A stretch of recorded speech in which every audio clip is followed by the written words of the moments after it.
C'était vendredi à Saint-Étienne. Erwan Binet, rapporteur de la loi sur le mariage pour tous, renonce à prendre la parole face au comportement de militants d'extrême droite.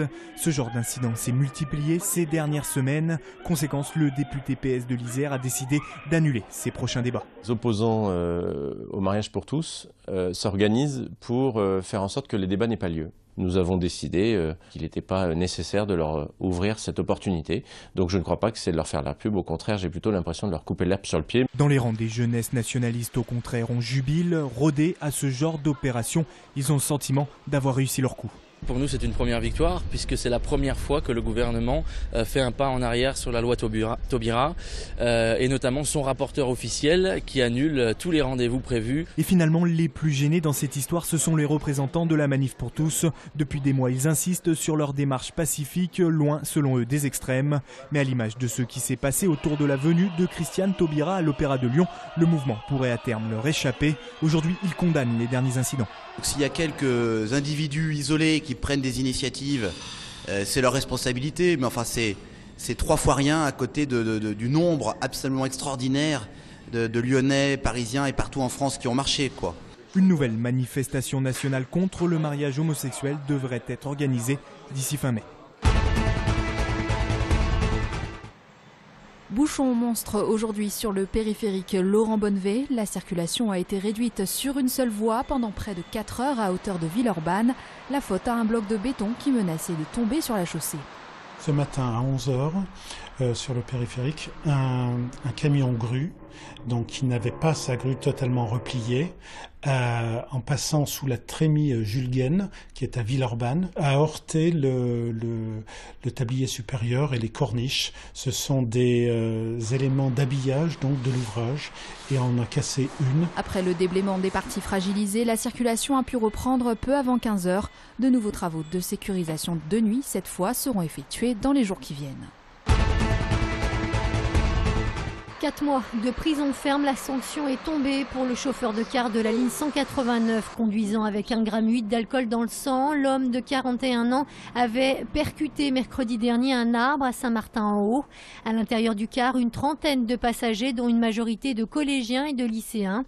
Notez que le tribunal a décidé de lui retirer son permis et lui a par ailleurs interdit d'exercer le métier de chauffeur.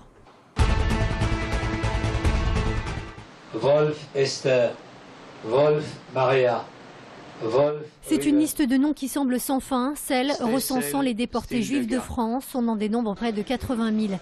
Comme chaque année, depuis 1997, personnalités politiques, religieuses ou simples anonymes se relaient pour leur rendre hommage. Tous les ans, on commence là, on s'est arrêté l'année précédente. Et donc, c'est les convois dans leur ordre chronologique qu'on lit qui sont partis de France. Donc là, on en est au convoi 29. Chaque convoi, c'est environ 1000 déportés. Des déportés dont seule une infime minorité aura finalement survécu. Près de 70 ans après la fin de la Deuxième Guerre mondiale, le devoir de mémoire apparaît plus que jamais comme une nécessité.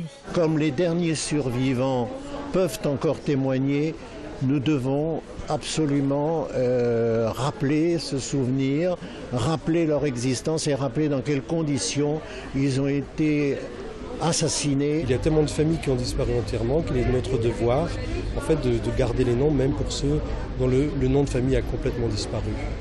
Cette journée internationale de Yom HaShoah a été commémorée dans plusieurs villes en France. À Lyon, la lecture s'est poursuivie jusqu'en début de soirée.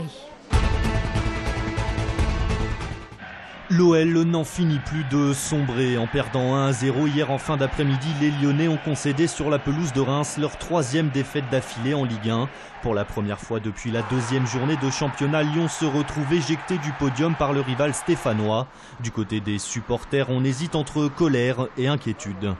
On a perdu au moins, on va dire, une dizaine de points contre qui? Contre les Évian, les Nancy, les Ajaccio. Enfin, tous les derniers sont venus prendre des points à Lyon. Je crois que le moment est grave. Il va falloir que tout le monde, au sein de l'OL, se remette en question et prenne le taureau par les cornes. Car le match d'hier n'était tout simplement pas digne d'une équipe de haut de tableau. Face au promu rémois, il aura fallu attendre la 29e minute avant de voir la première frappe cadrée des hommes de Rémi Garde.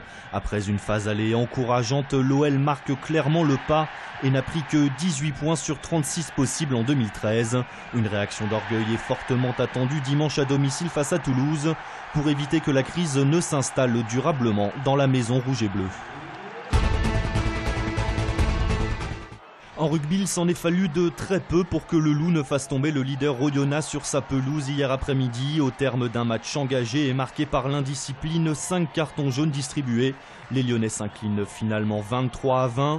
La remontée fantastique des hommes de Xavier Sadourny et Tom Smith dans les 20 dernières minutes n'aura donc pas suffi.